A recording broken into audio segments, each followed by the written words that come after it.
नमस्कार, आपके साथ मैं हूं विद्यानाथ झा। आप देख रहे हैं राष्ट्र धर्म। न हिंदू न मुसलमान, क्या बेलगाम है इस्लाम? यह सवाल इसलिए क्योंकि देश में सर कलम करने वाले गैंग सिर्फ हिंदुओं को ही नहीं, मुसलमानों को भी धमकी दे रहे हैं। तो क्या मान लिया जाए कि इस्लाम धर्म को मानने वाला एक तबका सर कलम करने को ही इस्लाम मानता है? क्या हिंदुस्तान में अब मुसलमान ही मुसलमान को मारेंगे, गला काटेंगे, सर तन से जुदा करेंगे? ईरान, इराक, पाकिस्तान, अफगानिस्तान समेत दुनिया भर में ऐसे कई इस्लामिक मुल्क उदाहरण के तौर पर मौजूद हैं जहां मुसलमान ही मुसलमान के दुश्मन हैं। तो क्या हिंदुस्तान को ईरान, इराक, सीरिया, अफगानिस्तान बनाने की कोशिश की जा रही है?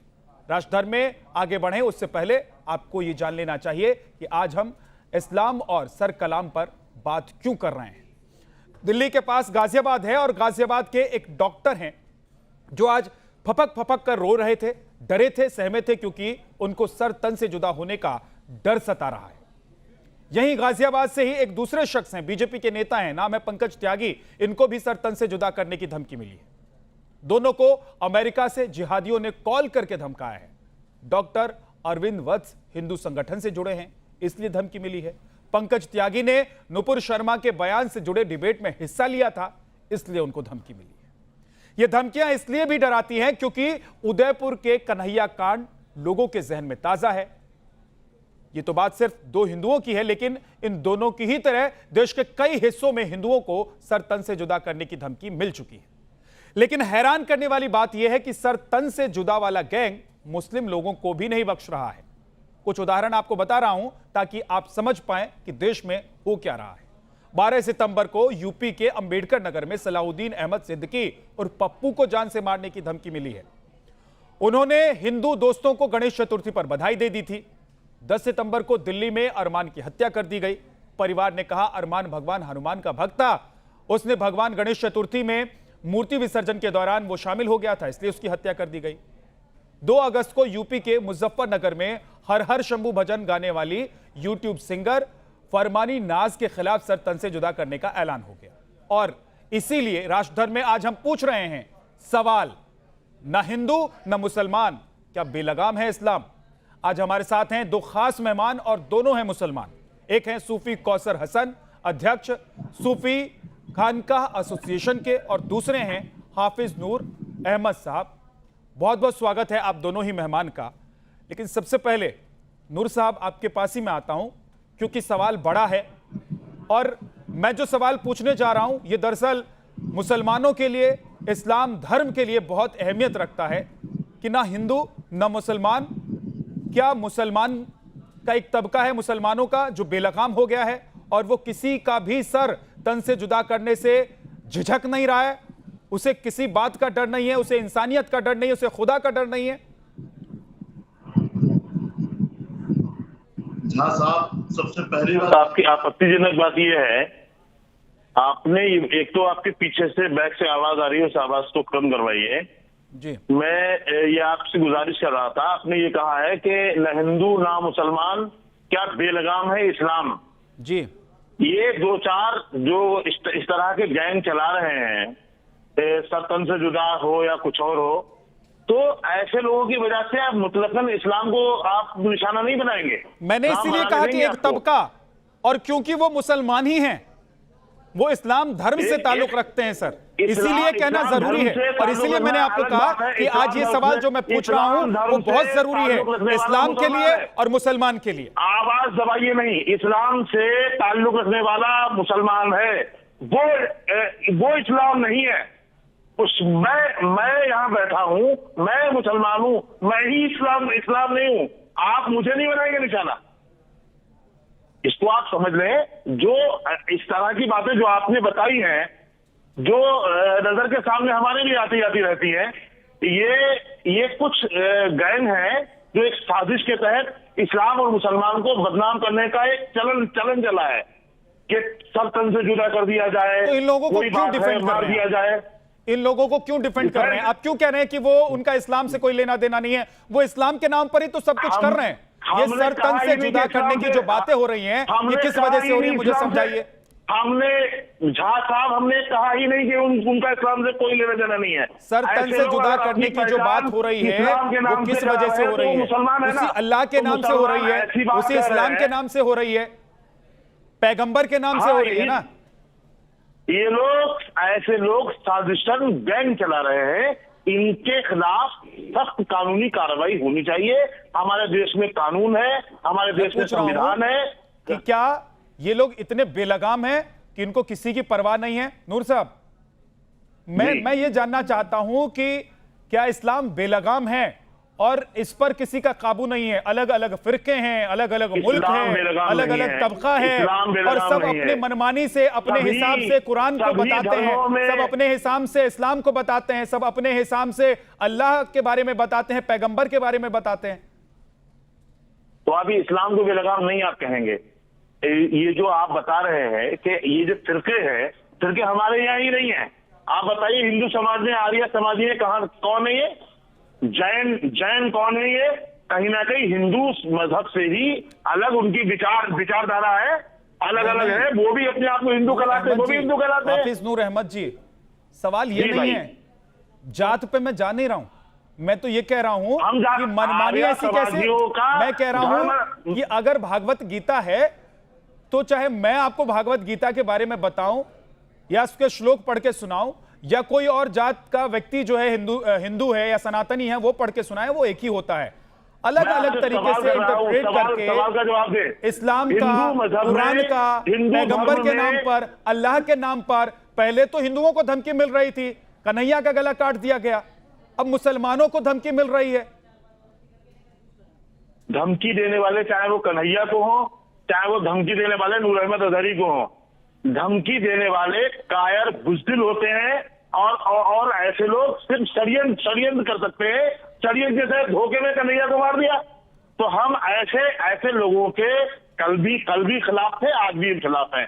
ऐसी साजिशें बेनकाब होनी चाहिए और इसमें हम हुकूमत के कोई भी कारिंदे इसकी जांच करें, हम लोग उनके साथ खड़े हुए नजर आएंगे। आप ये तो कह रहे हैं कि हम खड़े हुए नजर आएंगे, लेकिन जैसे ही मैं इस्लाम का नाम ले रहा हूं आप तुरंत परेशान हो जा रहे हैं। आप मानिए ना, आतंकी संगठन जो चल रहे हैं उसके जो मेंबर हैं या उसके जो सरगना हैं वो लोग कहां से आते हैं, किस धर्म से आते हैं? आप मानिए हिंदुस्तान में जो पूरा रैकेट चल रहा है लव जिहाद का, वो लोग कहां से आ रहे हैं? आप मानिए ना, जो ये सर कलम करने की बात या सर तन से जुदा करने की बात करने की बात कर रहे हैं लोग, ये कहां से आते हैं? आप मानिए ना कि अफगानिस्तान हो, ईरान हो, इराक हो, यहां पर जो एक दूसरे का खून कर रहे हैं, कत्लो गारत कर रहे हैं, ये लोग कहां से आते हैं? ये अलग अलग धर्म के हैं क्या? मैं आपसे पूछना चाहता हूं, बतौर ज़कात व खैरात भी अगर आप में आपस में सही बात करने का अगर तरीका है तो आप मेरी बात आप मुझे जवाब दें कि यति नरसिंहानंद जैसे लोग, सुरेश चौहान के जैसे लोग जो रात दिन मुसलमानों को धमकियां देते हैं, गालियां देते हैं, तलवारें चलाने की बात करते हैं, अपने मजहबी प्रोग्रामों में मुसलमानों को धमकियां देकर के एक समाज को उत्तेजित करते हैं, ये लोग कहां से आते हैं? कभी इन पर आपने सवाल किया? आप इन पर सवाल क्यों नहीं करते?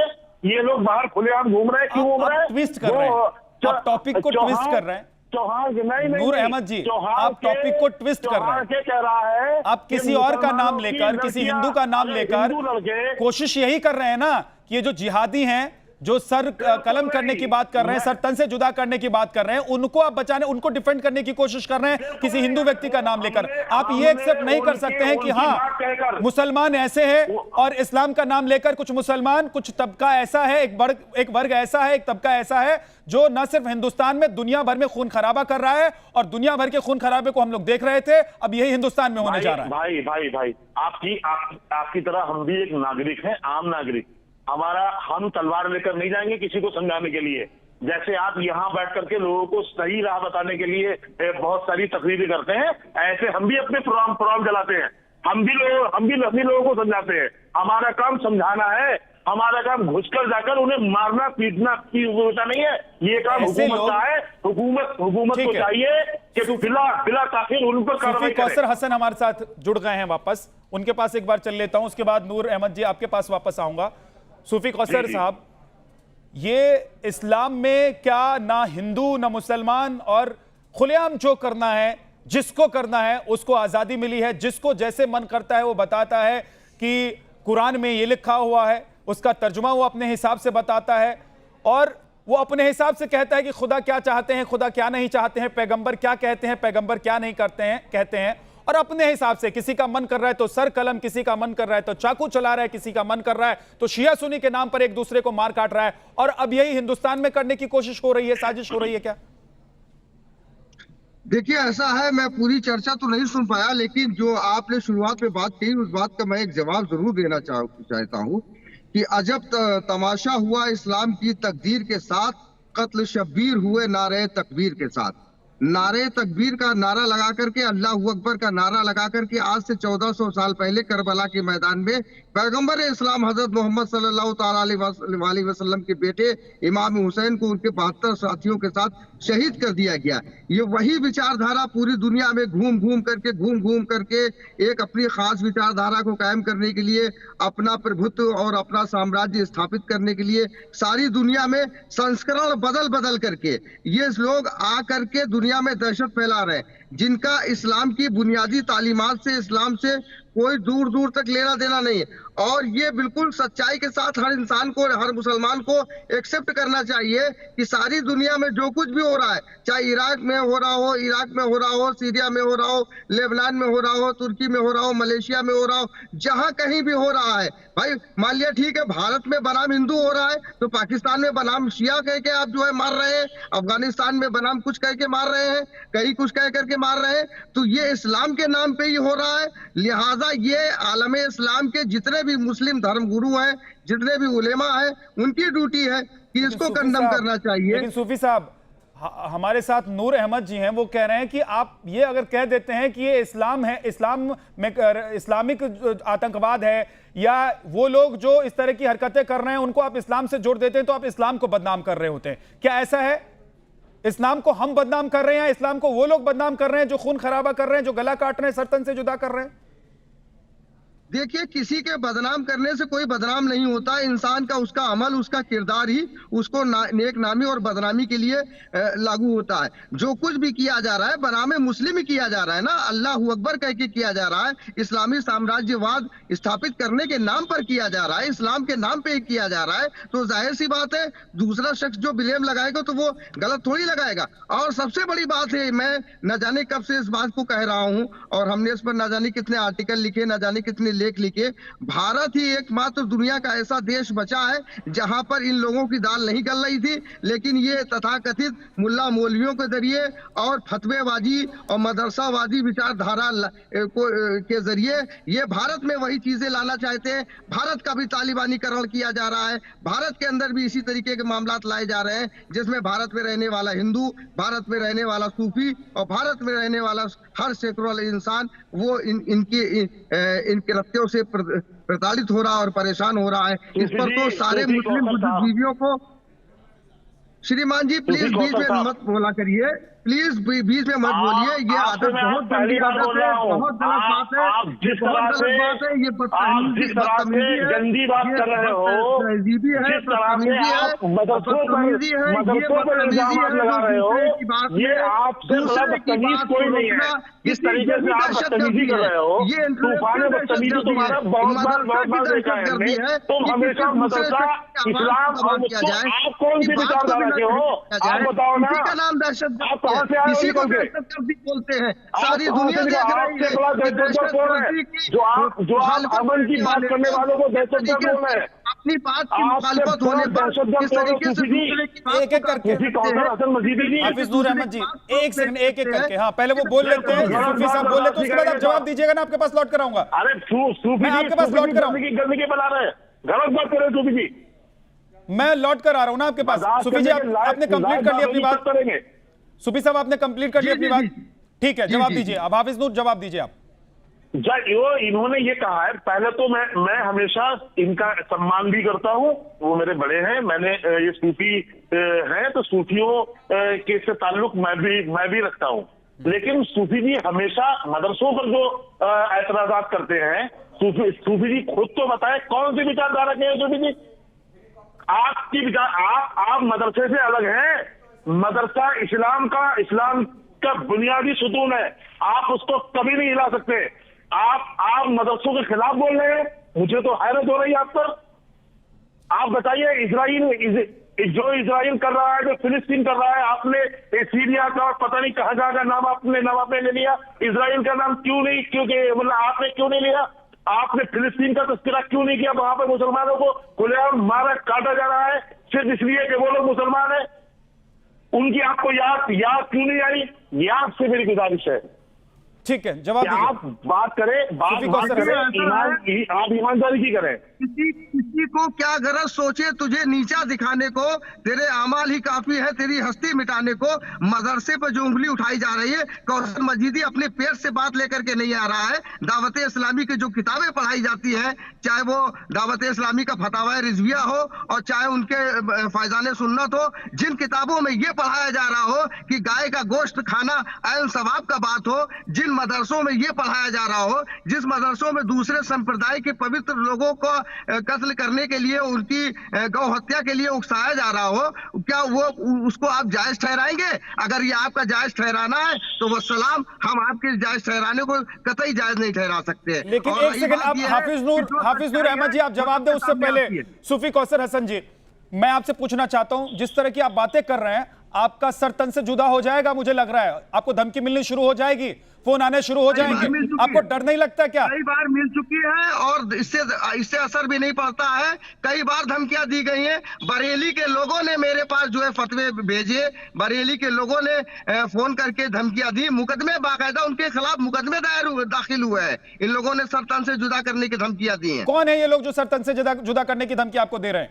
ये हिंदू हैं या मुसलमान हैं? क्योंकि इसका जवाब हाफिज नूर साहब को जरूर मिलना चाहिए, क्योंकि वो कह रहे हैं मुसलमानों को डिफेंड करने के लिए वो हिंदुओं का नाम ले लेते हैं, लेकिन इससे होता यह है कि मुसलमान जो हैं वो जो इस तरह के काम में लगे हुए हैं वो फिर से लग जाते हैं, क्योंकि उनको पता है कि कोई हाफिज नूर अहमद बैठा हुआ है टीवी पे और ऐसी जगहों पर जो हमको डिफेंड कर लेगा। इसलिए जवाब देना बहुत जरूरी है। कौन है वो लोग, बताइए। वो लोग अपने आप को बरेलवी सुन्नी मुसलमान कहते हैं, वो लोग हैं जिन्होंने धमकियां दी हैं। वो बरेलवी लोग हैं जो कहते हैं कि हम मसलके अहमद रजा वाले हैं, मसलके आला हजरत वाले हैं, और यहां से लेकर के पाकिस्तान तक वो दहशतगर्द हैं जिन्होंने सर तन से जुदा करने की धमकी दी है। अब बोलिए हाफिज नूर अहमद, अब कहिए सर, अब कहिए हाफिज नूर अहमद, कहिए, बताइए अब आप किसकी आड़ लेकर डिफेंड करेंगे? आप सुनेंगे आप हमें। अब हम हिंदू समाज का नाम, हिंदू समाज के सुरेश चौहान के जैसे लोगों का नाम इसलिए हम लेते हैं कि आपकी जबान तो उनका नाम नहीं आता है, अब लेते हैं, वरना हमें नाम लेने की जरूरत नहीं है। क्यों जब चाहते हैं इस्लाम के अपने गुनाह को छुपाने के लिए किसी और के गुनाह का जिक्र क्यों कर रहे हैं भाई साहब? आप कहिए ना, मैं गुनहगार हूं, हमारे कौम में कुछ ऐसे लोग हैं जो सर तन से जुदा करने के गैंग में शामिल हैं, काम में लगे हुए हैं, धमकी दे रहे हैं, अब तो मुसलमानों को भी मार रहे हैं भाई साहब। कैसे बचाएंगे आप? इसको बना देंगे आप? Iran, Iraq, Syria, Afghanistan, Hindustan को बनाना चाहते हैं क्या? नूर अहमद जी, जब आपको एक तरफा ही बोलना है तो आप बुलाया ही ना करें, आप खुद ही मैं तो आपको सबसे ज्यादा, मुझे लगता है टीवी पर बैठते हैं जब आप, तो सबसे ज्यादा मैं आपको मौका देता हूं। आप एक सुर में बोलते हैं, मैं चुप रहता हूं, सुनता हूं, लेकिन मैं ये नहीं सुनूंगा हाफिज नूर अहमद जी, मैं ये नहीं सुन सकता कि आप किसी हिंदू की आड़ में उन मुसलमानों को बचाने की कोशिश करें जो सरतन से जुदा करने की धमकी देते हैं।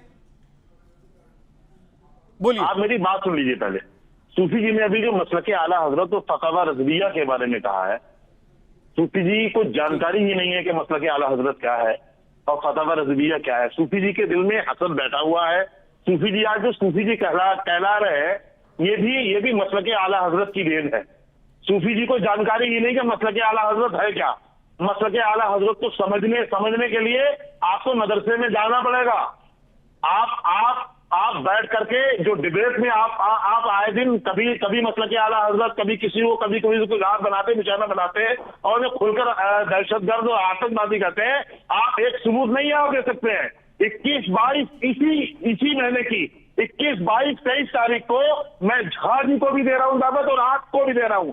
आप आइए, एक ऐसी बात, 3 दिन का उर्स है आला हजरत का, और 3 दिन में एक दिन भी आप कर दीजिए साबित कि वहां एक भी ऐसी बात होती है कि वो मतलब के आला आप उस हज़रत के 3 दिन खिलाफ की है, बात कर तो रहे हैं। आप जो कहेंगे हाफिज नूर अहमद जी, जो आप उस कहेंगे 3 दिन की वो बात मैं कर करने रहे को तैयार हैं। हूं। मैं हर हफ्ते की बात करता हूं, हर शुक्रवार को ऐसा लगता है, आप हर जिसकी शुक्रवार को बात ऐसा कर रहे लगता हैं, है कि वो देश मतलब के आला हज़रत में, वाले नहीं सुनिए ना है मेरी साहब। बात हाफिज नूर अहमद जी, हर शुक्रवार को देश में ऐसा लगता है कि कोई बड़ी घटना ना हो जाए, किसी बड़ी वारदात को अंजाम ना दे दिया जाए, कहीं कोई सर कलम ना हो जाए, सर तन से जुदा ना हो जाए। आप उस 3 दिन हम जानते उस हैं 3 दिन आप से नहीं क्या बोल रहे करेंगे हैं मुझे ये। बताइए ना। जब पूरे साल 362 दिन जब सड़क पर सर तन से जुदा करने वाले घूमेंगे, तो 3 दिन में आप क्या कर लेंगे मुझे बताइए। सूफी साहब जवाब दीजिए। ये सर तन से जुदा की धमकी देने वाले आपको कहाँ पे मिल जाते हैं, कहाँ मिल जाते हैं आपको? डिनाई कर रहे हैं। ये केवल अपने सलमान अजहरी के वक्तव्य को सुन ले जाकर के, वो किस तरीके का वक्तव्य देता है। वो सलमान अजहरी जिसके ऊपर अकेले कर्नाटक के धारावाड़ जिले में, हुबली में आधा दर्जन से ज्यादा दंगे भड़काने के मुकदमे लगे हुए। हम तो लीगल पॉइंट की बात करते हैं। किसी के सर्टिफिकेट देने से कोई शरीफ नहीं बन जाता और किसी के कहने से कोई गलत नहीं हो जाता। सूफी जी अरे आपसे मुकदमा नहीं होगा, आपसे मुकदमा नहीं होगा, इसलिए आप हुकूमत की चापलूसी करते हैं। मौलाना सलमान अजहरी हुकूमत का चापलूस नहीं है, इसलिए मुकदमे होंगे उस पर। सुनने की हिम्मत रखिए। अरे आप लोग तो वो हैं जो अपने मंचों से कहते हैं कि हशमती तेवर अपना दिखा दीजिए और कान के नीचे घोड़ा दबा दीजिए। आपके मंचों से कहा जाता है कि खौलता पानी डाल दो इनके ऊपर। आपके मंचों से कहा जाता है कि जो फलाने हजरत का बागी हो उसको फेंक दो काट के, आधा इधर आधा उधर। अरे जाकर के स्टडी कीजिए, यहाँ बैठ करके झूठ मत बोलिए। झूठ बोलने वाले पर अल्लाह ताला की सख्त वईद है। किसी को झूठा मत बचाइए। आपको भी अल्लाह के यहाँ जाकर के जवाब देना पड़ेगा। किसी मुल्ला मौलवी को बचाने के लिए झूठ मत बोलिए। जाइए पाकिस्तान के दावत इस्लामी से जो फतावाए रिजविया छपे हुए हैं, उस फतावाए रिजविया में लिखा हुआ है कि नहीं लिखा हुआ है। मैं हिंदुस्तान की बात नहीं कर रहा, मैं पाकिस्तान की दावत इस्लामी की जवाब देना चाहते हैं हाफिज नूर अहमद, आपको जवाब देना चाहते हैं सूफी जी। 1 सेकंड सूफी साहब जवाब देना चाहते हैं, जल्दी से जवाब दीजिए हाफिज नूर अहमद। देखिए झा साहब, ना मैं किसी को बचा रहा हूं, ना मैं किसी के मामले में डिनाई कर रहा हूं। ये जो दावत इस्लामी पाकिस्तान की बात कर रहे हैं, मैं उसका प्रवक्ता नहीं हूं। दावत इस्लामी पाकिस्तान ने कौन सी फतवा रज़विया छापी है, मैंने नहीं उसको पढ़ा है। मैंने उस फतवा रज़विया को पढ़ा है जो आला हजरत इमाम अहले सुन्नत मुजद्दिद मिल्लत इमाम अहमद रज़ा खान फाजिल बरेलवी ने लिखा है। और उसमें ये साहब सबूत दे यहीं पर बैठ करके कोई भी ऐसी चीज जो आपत्तिजनक हो, जो मुल्क की इज्जत और आबरू के खिलाफ हो, जो मुल्क की सालमियत के खिलाफ हो, तो बताए। उसमें तो फतवे हैं, मसले हैं। किसी ने मसला पूछा, उन्होंने जवाब दिया। उन्होंने कोई मसला पूछा तो उन्होंने जवाब दिया। रही बात झूठ बोलने की, तो सूफी कौसर हुसैन मजीदी साहब, मुझे लगता है, आज मैं कह रहा हूं आपसे कि आपसे बड़ा कोई झूठा नहीं है। आप इस्लाम और मुसलमान और मतलब आला हजरत जैसी अजीम शख्सियत को आप चैनलों पर बैठ करके बदनाम आप करते हैं। आप में हिम्मत नहीं। आप आए ना बरेली में, आपको मैं ले रहा हूँ जिम्मेदारी आपकी। आप आए, अगर आपको कोई छू भी ले, एक भी काम आप मुल्क की सालमियत के खिलाफ आपके खिलाफ आप दिखा दे, मैं आपके साथ खड़ा हुआ नजर आऊंगा। कितने सूफी कौसर हसन और विद्यानाथ झा जैसे लोगों की जिम्मेदारी आप लेंगे हाफिज नूर अहमद साहब? कहीं नहीं, ये तो पूरे देश में कैंसर की तरफ फैल रहा है। षड्यंत्र कर रहे हैं आप। ये पूरे देश में कैंसर की तरफ फैल रहा है, जिससे ना हिंदू बच रहे हैं ना मुसलमान। ये सरतन से जुदा एक ऐसा कैंसर है जिससे ना हिंदू बच रहे हैं ना मुसलमान बच रहे हैं। पूरे इस्लाम को निशाना बना रहे। मैंने आपको कितने सारे एग्जाम्पल दिखा दिए, बता दिए नूर साहब, कितने एग्जाम्पल मैंने आपको दिए जिसमें हिंदू नाम दिए, मुस्लिम नाम दिए। यती नरसिंहानंद को लेकर भी बढ़ जाइए ना। यती नरसिंहानंद याद नहीं आता आपको, जो सुबह से शाम तक मुसलमानों को गालियां देता है? आप नहीं सुनना चाहते हैं, एक्सेप्ट नहीं करना चाहते हैं? क्यों नहीं सुनना चाहते? कैसे सुने? एक्सेप्ट करना आप गलत बात करेंगे, नहीं सुनेंगे। मुझे बताइए सूफी साहब, मुझे बताइए कि मैंने जो नाम गिनवाए हैं, चाहे वो हिंदू के थे चाहे मुसलमान के थे, इन लोगों को धमकियां मिली? इसमें कोई दो राय है? धमकी देने वालों पर कार्रवाई होना। धमकी देने वाले हैं कौन? कहां से आ रहे हैं? किस मजहब से रखते हैं ताल्लुक? किस मजहब से रखते हैं ताल्लुक, बताइए ना। इस्लाम से रखते हैं ताल्लुक। रखते हैं ना। इस्लाम उन्हें इस तो चीज की इस्लाम इजाजत इतना नहीं देता कमजोर हो नहीं। गया है, इस्लाम इतना कमजोर हो गया है कि हाफिज इस्लाम नूर अहमद कल जैसे भी बड़े पदों पर आज बैठे हुए powerful व्यक्ति भी, इस्लाम। बड़े पदों पर बैठे हुए व्यक्ति भी ऐसी बात करेंगे कि हम क्या करें, हम लाचार हैं, हमसे कुछ नहीं हो सकता। हम हाकिम नहीं है। मैंने कल भी कहा था, आज भी बोल रहा हूं, हम हाकिम नहीं है। हमें ये इजाजत नहीं है कि क्यों। तो फिर मान लीजिए कि बेलगाम है इस्लाम, फिर सूफी कौसर हसन साहब, फिर तो मान लेना चाहिए ना कि इस्लाम बेलगाम है। सूफी कौसर साहब, मैं वही पूछ रहा हूं, मैं सवाल पूछ रहा हूं, बेलगाम नहीं था और सवाल पूछ रहा हूं मैं सर, मैं सवाल पूछ रहा हूं कि वो किसी पर जुल्म करने की बात करता हो, लेकिन ऐसे लोग जो इस्लाम की गलत व्याख्या करते हैं, ये बेलगाम है, जो अपने आप को धर्म अधिकारी कहते हैं और अपने मंचों से बैठाल करके अपने मंचों से ये बात कहते हैं कि फलाने हजरत के बागी को काट करके फेंक दो, आधा इधर आधा उधर, और फलाने हजरत के गुस्ताख पे खौलता पानी डाल दो, और अशरफ हशमती अपने तेवर दिखा दीजिए, कान के नीचे घोड़ा दबा दीजिए। तो दरअसल ये वो लोग हैं, ये वो मठाधीश लोग हैं जो फितरा, ज़कात और चर्म कुर्बानी की फंडिंग पर अपना आधिपत्य स्थापित रखने के लिए, अपने साम्राज्य को बचाने के लिए इस्लाम का लिबादा ओढ़ते हैं, इस्लाम के चोले को ओढ़ करके उसकी आड़ में बेगुनाहों का और जो है निर्दोषों का, मासूमों का कत्लेआम करते हैं। इस्लाम का इसमें कोई कसूर नहीं, बल्कि ऐसे लोगों की वजह से इस्लाम बदनाम होता है जो गलत लोगों को डिफेंड करते हैं। और असल इस्लाम में बुराई इसकी तो क्या सजा इन है? लोगों की है। सूफी साहब, इस्लाम में इसकी क्या सजा है? ऐसे लोगों के लिए क्या सजा है इस्लाम में?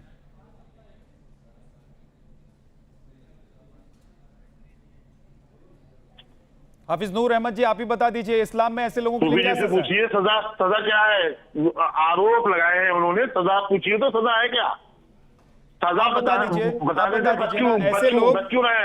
ऐसे लोग जो इस तरह के गैंग में शामिल हैं, जो सर तन से जुदा करने की बात करते हैं, धमकी देते हैं, लोगों को डराते हैं, गला काट देते हैं, उदयपुर जैसी घटना को अंजाम देते हैं, दिल्ली जैसी घटना को अंजाम देते हैं। एक लड़का अगर गणेश चतुर्थी में चला गया, उसका परिवार कह रहा है इसलिए उसको मार दिया क्योंकि वो हनुमान का भक्त था, वो हनुमान की पूजा भी करता था, गणेश चतुर्थी में भी गया और नमाज भी पढ़ता था, ये उसकी मर्जी थी, उसकी हत्या कर दी गई। तो ऐसे लोगों के लिए क्या सजा है इस्लाम में? देखिए, वो जो जिसने भी किया है ऐसा, जो ऐसा कर रहा है, इस्लाम उसके साथ कभी नहीं खड़ा नजर आएगा, ना इस्लाम खड़ा है। उसके साथ खड़ा नजर नहीं आएगा, लेकिन उसके खिलाफ भी कुछ नहीं बोलेगा, फतवे जारी नहीं करेगा। फतवा जारी करेगा वो सिंगर के खिलाफ जो यूट्यूब पर गाना गाएगी। देखिए, एक भी फतवा नहीं दिखा सकते। आपके यहाँ फतवे की परिभाषा क्या है, हमें आज तक यही नहीं मालूम हुआ। आप तो कोई शख्स जबान से हम यहाँ कुछ बोल रहे हैं, आप ये ऐलान कर दोगे फतवा दिया है। हमें फतवा देने का अधिकार नहीं है। फतवा देने का अधिकार मुफ्ती का है। मुफ्ती ऐसा नहीं होता कि फतवा लिए घूम रहा है गलियों में। वो फतवा देने का जिन्हें अधिकार है, वो लोग अलग होते हैं। वो लोग अपने फतवा नवेसी का जो उनका सेंटर होता है, उसमें बैठ करके सवाल का जवाब देते हैं, राय अपनी देते हैं। ऐसे लोगों को क्यों बैठा रखा है आप लोगों ने? दिया जाए, ऐसे लोगों को क्यों बैठा रखा है? बताइए आप, क्यों नहीं खारिज कर देते इस्लाम से ऐसे लोगों को? क्यों नहीं खारिज कर देते? एक शख्स बताइए जिसने ऐसे लोगों का पक्ष लिया हो। मुझे एक एक्शन बताइए जो आप लोगों ने कभी लिया हो ऐसे मुसलमानों के खिलाफ। मुझे एक एक्शन बताइए। कन्हैया कुमार को जिसने मारा था, उसके खिलाफ कौन सा ऐसा मुफ्ती नहीं था जिसने कन्हैया कुमार को जिसने मारा था? उससे पहले अजमेर में क्या हुआ ये आपने देखा, उसके बाद उदयपुर में फिर से क्या हुआ ये आपने देखा। तो ये आपका एक्शन है, उस नालायक, ये आपका एक्शन है। ये क्या मुसलमानों का एक्शन है? ये मुसलमानों का एक्शन है? फिर नारा लगाएंगे सरतन से जुदा के। सरतन से जुदा नारा ये कहां से आया? इसकी जांच कराइए। सरतन से जुदा नारा है ही नहीं इस्लाम में। कह रहे हैं कि भैया पैगंबर के खिलाफ बोलोगे तो सरतन से जुदा कर देंगे, अगर उनकी शान में गुस्ताखी करेंगे तो सरतन से जुदा कर देंगे। ये है इस्लाम में क्या? ये तो गलत है। ये है इस्लाम में? बताइए। बिल्कुल नहीं, सरतन से जुदा कर देगी कोई बात नहीं। आप हमें बताइए, करते हैं कब करेंगे? ऐसे लोगों को खारिज करने का हमने कहा हाकिम नहीं है। हम आपकी तरह अपने मंचों से, अपनी जगहों से उन्हें समझाने की कोशिश करते हैं और हम जिस पोजीशन पे हैं उस पोजीशन के तहत उनके खिलाफ बोलते हैं। लेकिन आपसे एक बात मैं पूछना चाहता हूं कि आखिर पैगंबर इस्लाम सूफी हसन को आप सुरक्षा दे सकते हैं बरेली में, सूफी हसन को आप सुरक्षा दे सकते हैं बरेली में, लेकिन आप ऐसे लोग जो उल्टे सीधे फतवे जारी करते हैं उनके खिलाफ आप लोग कुछ नहीं कर सकते। जो सर तन से जुदा करने की बात करते हैं उनके खिलाफ कुछ नहीं कर सकते। तब आप लोग निरीह हो जाते हैं, आप लोगों के पास कोई पावर कुछ नहीं बचता है, तब आप लोगों की सारी शक्तियां काफूर हो जाती हैं। वालों के खिलाफ बरेली में उन्हीं 3 दिन के प्रोग्राम में आप सुन लीजिए क्या कह रहे हैं उलमा। आप सुनना चाहें तब ना, मैं तो आपको दावत दे रहा हूं, आप आइए ना दास साहब। मुझे तो आप बचा लेंगे, लेकिन ऐसी सोच से कैसे बचाएंगे इस्लाम को नूर अहमद जी? बचाने को आपको कौन आ रहा मारने, ये प्रोपेगेंडा चलाना छोड़ दीजिए दास साहब। चलिए बहुत बहुत शुक्रिया हाफिज नूर साहब हमारे साथ जुड़ने के लिए, और सूफी साहब आपका भी बहुत बहुत शुक्रिया हमारे साथ जुड़ने के लिए। राष्ट्र धर्म में आज के लिए इतना ही। देश और दुनिया की खबरों के लिए आप देखते रहिए न्यूज़ नेशन।